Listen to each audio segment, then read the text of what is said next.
My baby boy's name was Tabitha, and that's the first story I'll start with. I got him and his sister, who's alive and kicking, when I was in elementary school. I loved them so much. I got to choose which cats we took home, and I picked the first two cats I saw from the litter. They were tiny and all black. We took them home, but I fell in love with them before we even got them in the car. A week or so passed, and we needed to name them. We tossed around a lot of names. I liked Lydia, Hurricane, Tornado, and Tabitha. My mom immediately vetoed Lydia, so we ended up with a Tornado and a Tabitha. We knew we had a boy cat and a girl cat, but they were very small and wiggly and pretty much identical. So, we accidentally named the boy Tabitha. We found out that we were totally wrong about their sexes when we got them spayed and neutered. But by then they already knew their names, so they stayed Tornado and Tabitha.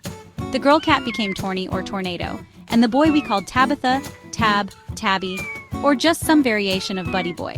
He lived his whole life with a very feminine name and a lot of nicknames, because 3 silly humans couldn't properly sex 2 small identical cats. Tabby also had another nickname, affectionately given by my dad, Bonehead. This cat was in a state of perpetual complacent confusion. He didn't really care what was going on, but he sure was confused about it. His eyes were always like saucers. When he was only a couple years old, maybe 2 or 3, he had a grand fight with a plastic bag. He thought it might be fun to sneak into a plastic bag on top of a dresser that we keep in the hallway at the top of our stairs. He rustled around in it and I noticed the noise, so I went to stop him playing in plastic bags, because that's dangerous for the kitty cat. I scared the crap out of him trying to stop him, and he darted around while still inside the plastic bag and toppled right on down the stairs. You have never seen a cat rip his way out of a bag faster than that cat did that day. Shreds of the plastic clinging to him, he sped like a bat out of hell down into our basement. I followed to see if he was okay, and I couldn't find him for quite a while. The basement is unfinished. I was searching for him for maybe 15 minutes, getting worried when I finally spotted a bright, wide as a saucer eye peeking out from inside the ceiling rafters. He ripped a spot into the insulation, wedged himself in, and then stayed in the ceiling for 3 days.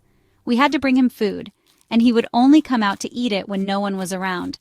I think he was permanently traumatized by that plastic bag. He never liked them much after that.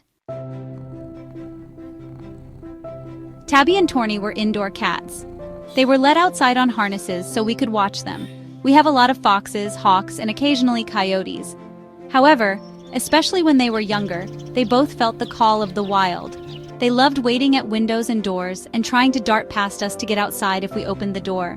If Torny got outside, it was mostly harmless. She would run to the sidewalk and start rolling around. We could catch her easily since she would always flop onto the sidewalk. Tabby was a different story. He wanted to explore, and he did not want to be caught.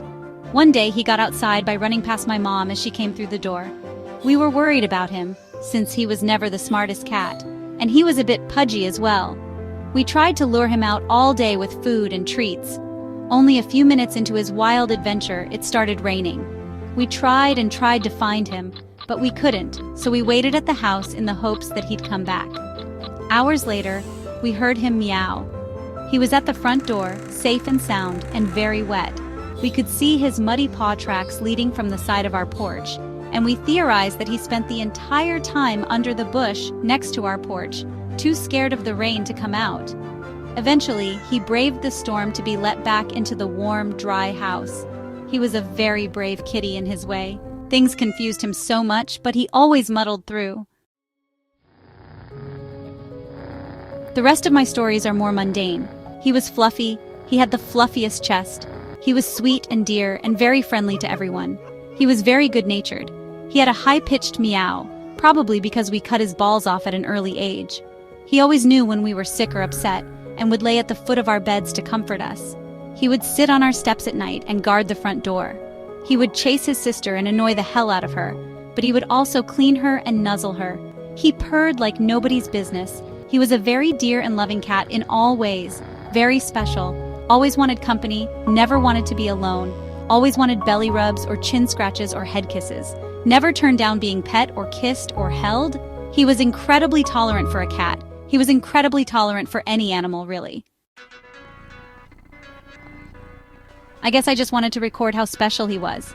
He'll be missed, but remembered forever fondly and lovingly as one of the absolute dearest cats I'll ever have.